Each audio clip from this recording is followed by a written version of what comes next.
Berikut ada jadwal bola pertandingan malam ini. Dari Kamis hingga Jumat dini hari menghadirkan 4 laga seru di Piala Dunia 2022. Tim peserta Piala Dunia 2022 yang akan bermain yaitu pertama dari grup F, Kroasia versus Belgia dan Kanada versus Maroko.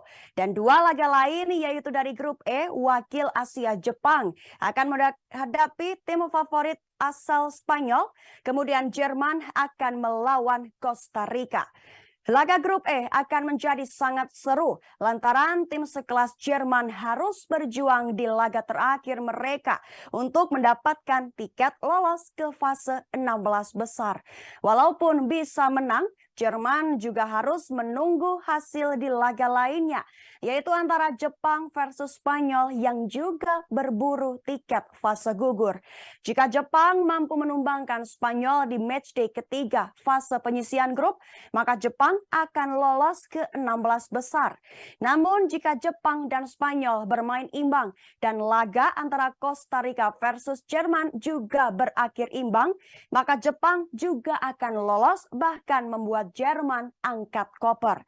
Sementara laga antara Kroasia versus Belgia juga cukup menyita perhatian, di mana saat ini Setan Merah yang berada di posisi 3 klasemen memiliki misi wajib menang agar lolos ke babak selanjutnya. Di sisi lain, Maroko yang bertanding melawan tim yang telah dipastikan tersingkir di Piala Dunia 2022 akan melanjutkan tren positifnya setelah laga kedua menumbangkan Belgia. Berikut jadwal Piala Dunia 2022 Grup E dan F malam ini. Kamis 1 Desember 2022 pukul 22 waktu Indonesia Barat dari Grup F. Kroasia versus Belgia dan Maroko versus Kanada. Kemudian Jumat 2 Desember 2022 pukul 2 dini hari waktu Indonesia Barat dari Grup E. Jepang versus Spanyol dan Costa Rica versus Jerman.